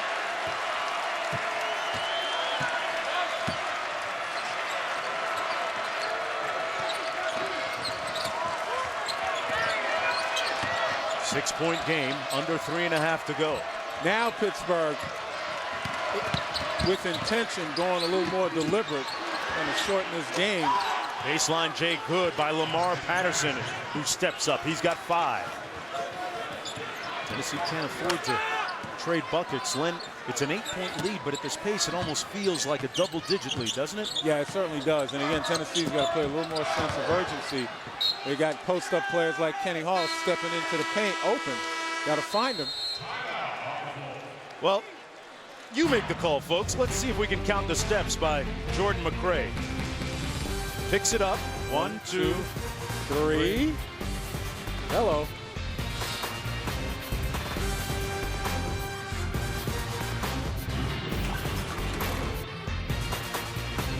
"33 years ago, we had a simple idea. Make the best vehicles in America, and once a year, offer them with special savings. Today, it's a phenomenon. Toyotathon is back. See the reinvented Camry, named a 2012 Best Resale Value by Kelley Blue Book's KBB.com. And with amazing deals, now's the time to get the Toyota you've been waiting for. Others have tried to copy it, but in the end, there's only one, Toyotathon. The biggest and best sales event of the year is going on now. Imagine me and you, I do. I think about you day and night. It's only right to think about the girl you love and hold her tight. So happy together. When life changes, so can your insurance needs. Use Traveler's free guide to better coverage to stay prepared. Is your auto and home insurance keeping up with you? Contact your local Traveler's agent or call 800-MY-COVERAGE. You do seem manic. I am. Verging on ecstatic. Psychotic. I should have brought you a sedative. The clues point in one direction. Professor Moriarty. Are you sure you want to play this game? I'm afraid you'd lose.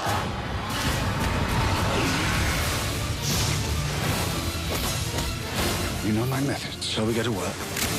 Just follow my lead.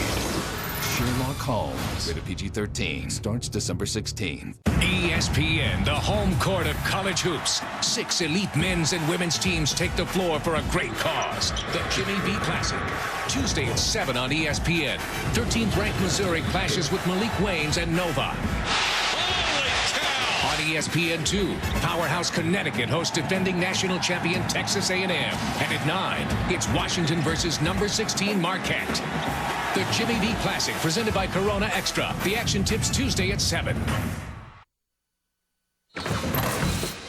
Lenny, sometimes it's not about your stars running plays, it's about them making plays like Gibbs, right? Yeah, Ashton Gibbs finally coming out of witness protection. I mean, he's shooting 7 of 20 from the field, but here in the second half, he's been doing an outstanding job. 4 of 10, 10 points.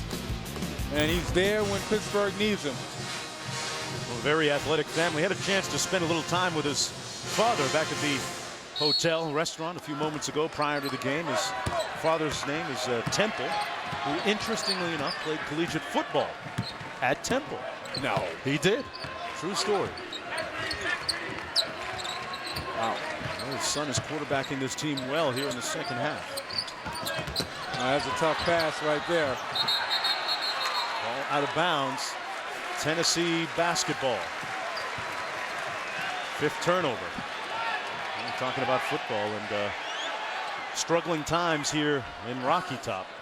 Basketball program and the football program. Derek Dooley's football team finishing up 5-7 this year. A disappointing loss last week against Kentucky, but had a chance to visit with him on a few occasions this year. He's the right man for the job, and ultimately I have a feeling he's going to turn things around here in Tennessee. Oh, we talk about Pittsburgh football. They beat an orange team today. They beat Syracuse, so maybe that's prophetic for basketball, at least so far.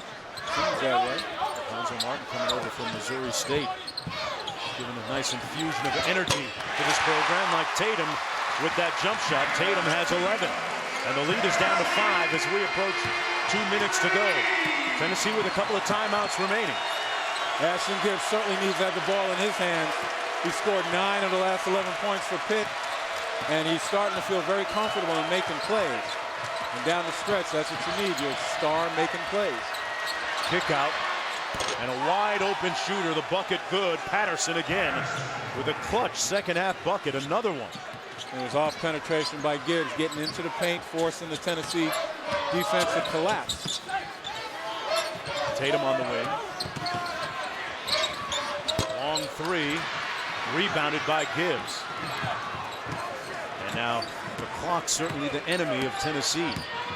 1:20 to go, down 8. They need to stop in a big way here. Golden pressing up on Gibbs. That's his first foul for Tennessee. That's the 3rd team foul. And don't forget, coming up next, the 2011 ACC Championship Game pregame show. Dr. Pepper ACC Championship Game, number 5 Virginia Tech taking on number 20 Clemson. Clemson? Clemson. That's Clemson. Any way you say it, they played some good football this year behind Taj Gibson at quarterback. This man want to make you know that the home folks know you understand. I got a lot of friends in South Carolina. Foul on the play. That's the 4th team foul. That one against Miller. 2nd personal foul.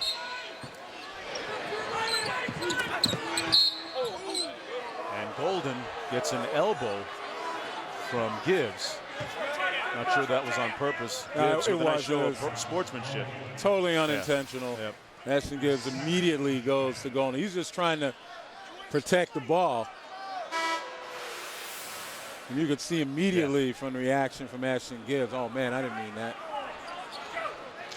And the officials know it too.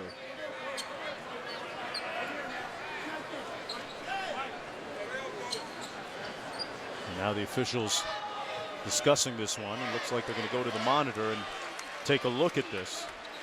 Another one of the reviewable issues. They're going to go to the monitor and take a look. Here's one more look. Trey Golden getting clipped a little bit here by Ashton Gibbs.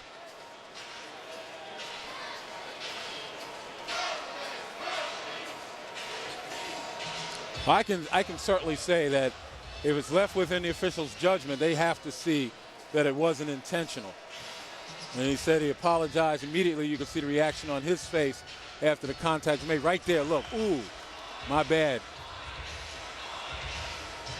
And a good show of sportsmanship in the aftermath, checking on Trey Golden, see if he's all right. What does Tennessee need to do here now, Len, with 54 seconds to go defensively to get have some ray of hope of pulling this out as we take one more look at the clip on his chin? It really, to me, it really depends on what happens here. You know, if in fact the officials called either a flagrant 1 or a flagrant 2. Right. In that instance, you know, Tennessee's going to get an opportunity to shoot some free throws and get the ball back. You know, Gibbs will have to shoot his free throws first, but all depends on the score. Was it a 3-possession game or a 2-possession game? Either way, clamp down defensively, you got to pressure. And with 54 seconds left, you know, if in fact Tennessee gets the ball, obviously they got to go inside. They got to be able to draw a foul, try to score with no time elapsing, or at least get an easy bucket. Let's see what the officials say right now. They're going to call this a flagrant 1. Well, there you go. And what's going to happen is now Gibbs shoots his free throws. Flagrant 1 on Pittsburgh, number 11. Tennessee is going to get 2 shots and the ball right here. Okay, you heard the story. The point of interruption. That's where it occurred after Tennessee gets their 2 shots. And take a look right here. I think the reason is point of interruption because the ball was dead. They'd already called a foul, I think, on Golden. And I think that's probably what mitigated the penalty because as opposed it was to a 2? Yeah, but see, I would have had a problem with them calling 2. 2 means you're ejected, correct? Yeah, and because of that excessive. Well, I guess they didn't call a foul. Was there a foul called on Gibbs? On Golden, right? Okay.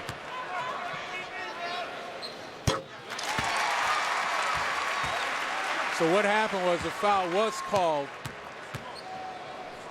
on Trey Golden against Ashton Gibbs, but after the call was made,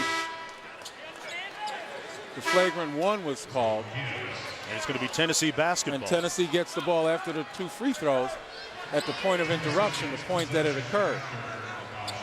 Now, apparently, Gibbs is not shooting the ball because Tennessee's not in the penalty. And that changes the complexion in a big way here. That's why when you asked me, I said it all depends. You got to get the ball inside and use off penetration and get the ball in and try to draw fouls, get some points without time elapsing. There you go. And Tatum gets the layup the ball. It's a 5-point game, a 2-possession game with plenty of time. Do you play it straight up here or do you foul? You don't have to foul, do you? No, you don't. Right now, 7-second differential. You got to foul here. You try for 2. Okay. Try for 1 steal, maybe 2, and then you foul. And now they send the foul is going to be against Lamar Patterson. 16 fouls. So still they have not one more. Right, they're still not in the penalty. Pittsburgh to inbound. That's why he should have tried a little bit harder in the backcourt to try to go after a steal. And if they foul, you still take it out. Now you got to foul immediately. Get up there. And they don't. And finally, they get Patterson, who is an 80% free throw shooter coming into the ball game. Looking at 1-1. So Lamar Patterson, the 6'5" sophomore from Lancaster, Pennsylvania, goes to the foul line to try and put this one away. This is his first free throw attempt of the game. And he comes up short. See, of course, you got to go with a sense of urgency if you're Tennessee. You don't need a 3, not yet. You can get a quick 2. Tatum goes for 3. Tipped up, kept alive, and that's going to be a foul against Tennessee and Maimon. And Mark, here's why you didn't necessarily have to go for that 3. You have to shoot a 3 eventually, but a quick 2 puts more pressure on Pittsburgh. And I doubt seriously if you go to the basket hard that they're going to foul you. Because one of the things the coaches say, when you get a lead like this, a 5-point lead, guy goes to the basket, you tell him don't foul. Play defense without fouling. And so I take my chances going hard and get that 2. Now the pressure builds.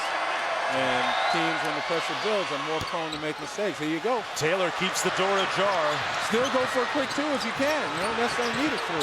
They take the 3 again, and this one falls. Golden makes it a 2-point game. Trey Golden with the tray ball. Now, the only reason, besides him making it, I say okay, is because it's a wide open look. Well, Gibbs fell down, which slowed him down just enough for Golden to get a sliver of room to get it off. Yeah, the prior possession, the shot was challenged. That's when you want to go to the basket hard, not expecting them to foul you. But take a look right here. Gibbs falls. Shot goes through. Well, consecutive missed free throws by Lamar Patterson and Dante Taylor have given Tennessee new life. That, in addition to the pivotal call, the flagrant 1 foul against Ashton Gibbs. And right now, match up, get as close to your men as possible, try for that 1 steal. If you don't make it, you have to foul.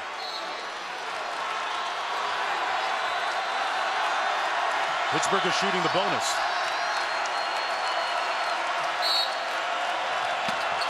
Robinson can run the baseline after a made bucket. They got a foul.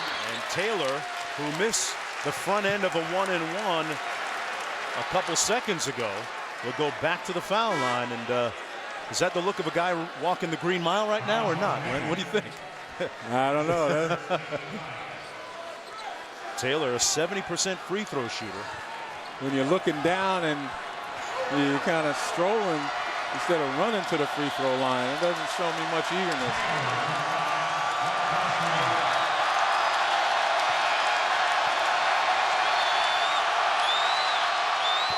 Misses again, and a chance to tie. They're not going to call a timeout. They're going to go with it. Golden can't get it off. He's tied up. Ashton Gibbs, and Pittsburgh gets possession of the alternate arrow. Wow. I don't have a problem with not calling a timeout, because prior to that, the opportunity to discuss it, what would happen, was available. The problem was no spacing. Everybody's close together. And that was one of those opportunities, again, to go for the quick 2. Take a look as Golden comes down, trying to set that high screen. Now you create a situation where Golden is trapped. And excellent play by Ashton Gibbs. We're going after the ball. Redemption, he believes. And now you'd think Tennessee's got to go for the steal or foul right away. You got to go for the foul unless they throw it in your hands. Pittsburgh calls timeout. Nice job by Tennessee. Good defense on the inbound pass. Jamie Dixon forced to burn one of his timeouts. He's got 1 remaining, as does Cuonzo Martin. See, the reason you don't call a timeout in that situation, particularly if prior to that you discuss that probability. You've already had one, is what you're saying. Yeah, and you had an opportunity to discuss it, is because you keep the floor open. You don't allow the opponent to set up a defense, and you don't run the risk of inbounding the ball and possibly, turning it over. Where did that last play break down? Was it Maimon who didn't set the screen in time? Was it Golden who went too quick? Who didn't use the screen properly. He was indecisive. Take a look. Screen is going to be set up right here, but he's indecisive. You come off strong, but he now waits. He doesn't know where to go. He goes in front instead of behind the screen, and Gibbs, recognizing the opportunity, went right after the ball. Well, that hesitancy proved to be lethal for Tennessee. 3.6 to go. Pittsburgh inbounding. Players jockeying for position. Skylar McBean. And they inbound it to Johnson. He gets the layup, and it'll count. Wow. They get the foul. The layup counts. And this one is cooked, glazed, and sliced. I'll tell you what. Nice play developed in the huddle by Jamie Dixon, recognizing that somebody was going to get a chance to break out of that stack with a trailer. And right there, John Johnson, the freshman, gets the layup. And you see him come out of the stack now. Look at McBee get screened off, and he's behind him. The job of the defender was to keep everyone in front of him, hopefully in the back court. In fairness to Cuonzo Martin in Tennessee, is that the way you pretty much had to play it, though? Is a high-risk, high-reward type of scheme? Well, they were playing man-to-man, instead of playing switch. Now you're going to take a look right here. If you hold it right there, he needs to switch out. You see him coming around. If he hadn't switched out, see, they played man. Right. And if Golden had switched out, they would have kept Johnson in front of him. But instead, they stayed with their men all the way, and McBee's the guy that got screened off, forced the trail. Is that a call that's made in the huddle by Coach Martin to either switch or stay with your guys? Yes. Or they can call it right there when there's a cross of men. Right. Well, let's take a listen to that last play and the communication by Tennessee. You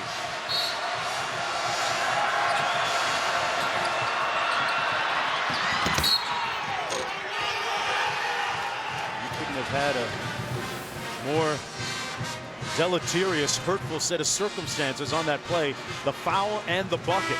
Yeah, and the communication part of it, you either call it in the huddle or automatically Golden and McBee have to communicate.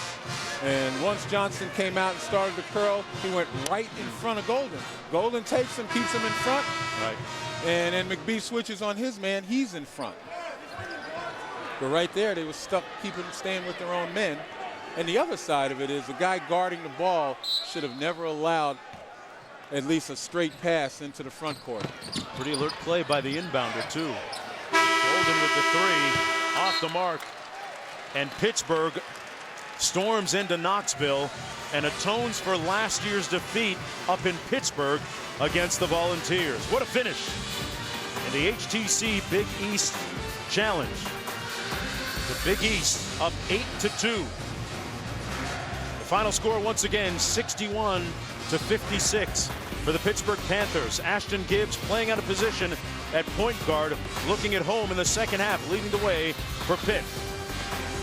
For Lenny Elmore and our entire crew behind the scenes, behind the cameras, right now we send it to the ACC Championship Preview Show. So long from Knoxville.